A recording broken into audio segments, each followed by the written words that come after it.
Hello everyone, welcome to yet another episode of citrus freight. आज हम discuss करने वाले हैं वो 7 तरीके जो आपकी फ्रूट एंड वेजिटेबल एक्सपोर्ट्स में अगर आपने इंप्लीमेंट किया तो आपके बिजनेस को मिलेगी 10x ग्रोथ।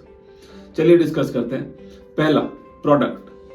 अगर आप फ्रूट एंड वेजिटेबल बिजनेस के अंदर हैं तो choosing a right product is very important. अगर एग्जाम्पल आप ऑनियन चूज करते हैं और वो एक्सपोर्ट करना चाहते हैं अफ्रीकन सेक्टर्स में, तो वो बिल्कुल लॉजिक नहीं क्रिएट करता, क्योंकि ये लॉन्ग ट्रांजिट है एंड प्रोडक्ट की शेल्फ लाइफ काफी स्मॉल है।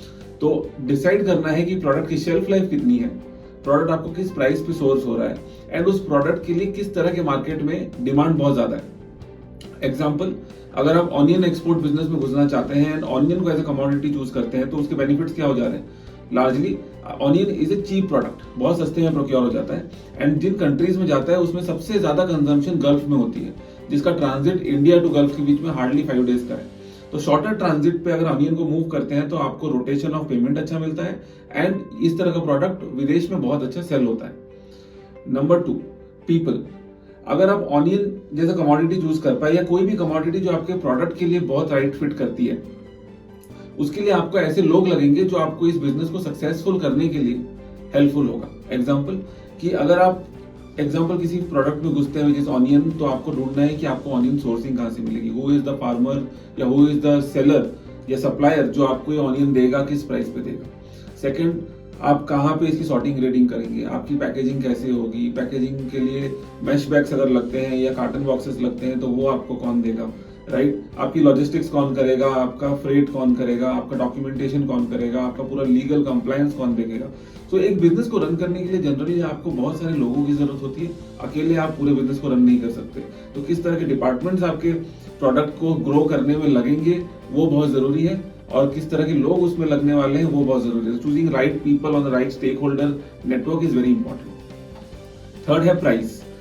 अगर आप एक्सपोर्ट कर रहे हैं तो आपको ये देखना बहुत जरूरी है, if you have figured out कि आपका कमोडिटी क्या है, आप किन लोगों के साथ काम करने वाले हैं और किसको बेचने वाले हैं, राइट। अगर आपने ये फिगर आउट कर दिया है तो बेचने से पहले बेचने के लिए उसका प्राइस आपके पास क्या है, वो कंपेटिटिव है या नहीं है, ये फिगर आउट करना बहुत जरूरी है। तो क्या आपको लॉजिस्टिक्स कॉस्ट लोएस्ट मिल रही है, क्या आपको प्रोडक्ट कॉस्ट लोएस्ट मिल रही है, क्या आपको बेस्ट अवेलेबल रेट्स मिल रहे हैं आपके पूरे सर्विस एग्जीक्यूशन के लिए, क्या आपको फॉरेन ट्रांजैक्शन रेट अच्छे मिल रहे हैं, क्या आपको पोस्ट सर्विस एक्सपीरियंस या शिपमेंट फाइनेंस रेट अच्छे मिल रहे हैं। तो आपको ये देखना है कि आप कहां से कहां ज्यादा पैसा बचा सकते हैं एंड वो कौन सी राइट प्राइसिंग है जो आपका बायर आपसे एक्सेप्ट करेगा। तो प्राइसिंग पे वर्क करना बहुत जरूरी है। चौथा हो गया प्लेस। अब अगर आप एक्सपोर्ट बिजनेस में घुस रहे हैं तो ये चूज करना बहुत ही ज्यादा जरूरी है कि आप कहाँ पे इसको एक्सपोर्ट करने वाले हैं। इसके हाल फिलहाल में 2 लार्जली पैरामीटर्स होते हैं। नंबर 1 पैरामीटर की किसको आप ये माल बेचेंगे। जैसे मैंने ऑनियन का एग्जांपल लिया था, अगर मैं उस एग्जांपल को बदल दूं और बोलूं कि आप फ्रोजन फूड एक्सपोर्ट करना चाहते हैं, example frozen momos you want to export, तो ये बहुत ही बड़ा मार्केट है। फ्रोजन मार्केट इंडिया का one of the largest and fast growing market है, जिसमें फास्ट फूड कैटेगरी काफी तेजी से आगे बढ़ रहा है। तो अगर आपने फ्रोजन फूड प्रोडक्ट को एज अ प्रोडक्ट समझा है तो आपके लिए कौन सी कंट्री में इसका कंजम्पशन ज्यादा है। अगर आप डेटा निकालते हैं तो देखेंगे फ्रोजन फूड का कंजम्पशन सबसे ज्यादा यूएस में, यूरोप में हो रहा है। आपको सोचना ही नहीं है, लेकिन डेटा पैरामीटर्स आप देखेंगे, अगर अपेडा की वेबसाइट में जाते हैं, काफी ज्यादा न्यूज प्लेटफॉर्म से वहां पे जाते हैं, रिसर्च करिए कौन सा देश सबसे ज्यादा उस तरह के प्रोडक्ट को कंज्यूम कर रहा है, उसमें फिर किस कैटेगरी के लोग हैं। अगर ये बहुत ही ज्यादा एज लोग हैं तो आपको शायद बहुत सही प्राइसिंग ना मिले, आपको हेल्दी फूड प्रोडक्ट्स में घुसना पड़ेगा। बहुत ही ज्यादा यंग है तो may be you are into not into healthy food products, but आपकी प्राइस लिमिटेशंस आ जाएंगी। तो आपको देखना है कि किस तरह का प्रोडक्ट आप प्रिपेयर कर सकते हैं एंड किस तरह का ऑडियंस है, जो कौन सी मार्केट है और किस तरह के लोग उसको कंज्यूम करने वाले हैं, ये समझना बहुत जरूरी है। तभी जाके आप डिफाइन कर पाएंगे किस प्लेस में आप एक्सपोर्ट कर सकते हैं। पांचवा है आपका इसके अंदर प्रमोशन। अब प्रमोशन का बहुत ही इंपॉर्टेंस है, क्योंकि जनरली अगर आप एक्सपोर्ट बिजनेस में घुसना चाहते हैं तो आप प्रोडक्ट से पहले बायर ढूंढते हैं।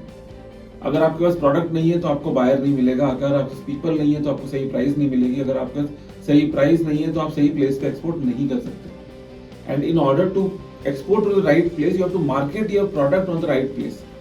So what is your product strategy, what is your branding, what is your commodity USP जो आप बेचना चाहते हैं, उसकी प्रमोशन बहुत स्ट्रॉन्ग करनी पड़ेगी। आप सोशल मीडिया की मदद ले सकते हैं, आप ऑफलाइन काफ़ी सारे इवेंट्स होते हैं, वहाँ जाके हेल्प ले सकते हैं। तो ये सारी मेथड्स आप देखिए कि कैसे आप आपके प्रोडक्ट को एक्सपोर्ट करने के लिए आप उसके अंदर प्रमोशन कैसे कर पा रहे हैं।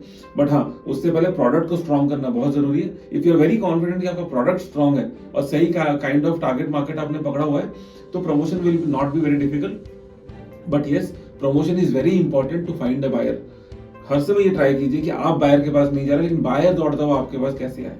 उसके लिए टेक्निक काफी जरूरी है, social media, offline sales and multiple channel sales, जिसके थ्रू आप ये मेथड कर सकते हैं। तो 5 मेथड्स मैंने आपको बताया। इसके बाद 2 ऐसे टीज बताऊंगा जो आपको फुल फ्लेज में हेल्प करेंगे आपके बिजनेस को 10x ग्रो करने में। तो पहले 5 मेथड तो बहुत स्टैंडर्ड है जो आपको एक एक्सपोर्ट बिजनेस में कर रहे हैं। अगर आप वो कर ही नहीं रहे तो आप तो पहले ही स्टार्ट कर चुके हैं कि आप सक्सेसफुल जर्नी शायद स्टार्ट ना हो।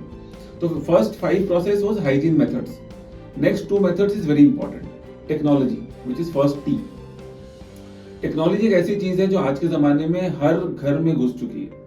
आज आप ऑनलाइन पेमेंट्स कर रहे हैं, ऑनलाइन टिकट बुक कर रहे हैं और ऑनलाइन होटल्स बुक कर रहे हैं, राइट? सो क्या आप टेक्नोलॉजी को आपके प्रोडक्ट की पोर्टफोलियो के अंदर घुसा सकते हैं? एग्जाम्पल कि क्या आप ऐसी वेबसाइट बना सकते हैं जहां पे आपका बायर आपकी वेबसाइट पे आए, आपकी कमोडिटीज की प्राइस को देखे और आपसे डायरेक्टली वो ऑर्डर प्लेस कर पाए या आपसे इंक्वायर कर पाए? तो आपको एक सेल्स वाले की जरूरत नहीं पड़ेगी। The moment you start promoting, people will find you online and they will come and talk to you कि यार मुझे ये कमोडिटी चाहिए, if your product is good.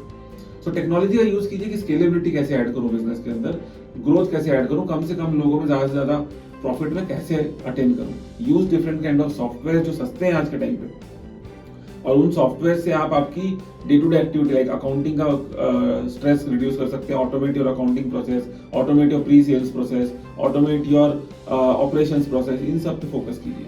Technology का बहुत बड़ा रोल रहने वाला है अगर आप सक्सेसफुल एक्सपोर्ट बिजनेस क्रिएट करना चाहते हैं। And the last and very important T is the time. अब आपको ये देखना है कि अगर पेरिशेबल प्रोड्यूस में है तो टाइमिंग का बहुत बड़ा रोल है। एक तो बिजनेस में normal timing is very important कि किस टाइम पे आप कौन सा प्रोड्यूस बेच रहे हैं, क्या मार्केटिंग कर रहे हैं, what is your team. But also it is very important कि पेरिशेबल प्रोड्यूस में आपकी प्लानिंग किस तरह से हो रही है। आपको बायर कब माल मांग रहा है, उस माल को आप कितने दिन में भेज सकते हैं, उसके लिए लोएस्ट ट्रांजिट आप कैसे चूज करेंगे, उसके लिए सही टाइम पे कोल्ड स्टोरेज पे उस कार्गो का पिकअप कैसे प्लान करेंगे। तो पूरी जो जर्नी है टाइमिंग से बहुत इंपॉर्टेंट है, क्योंकि अगर टाइमिंग खराब हुई तो माल खराब होने के बहुत हाई चांसेस है। तो if you are in fruit vegetable business, focus on timing, find out something जो आपको बहुत इमीडिएटली इंफॉर्मेशन दे सके आपकी प्लानिंग्स को क्रिएट करने में। Example, if you want to know कि आपका वेसल शेड्यूल क्या है, you should be having some kind of solution which can tell you कि आपका वेसल शेड्यूल कब आने वाला है, कब मूवमेंट होने वाला है।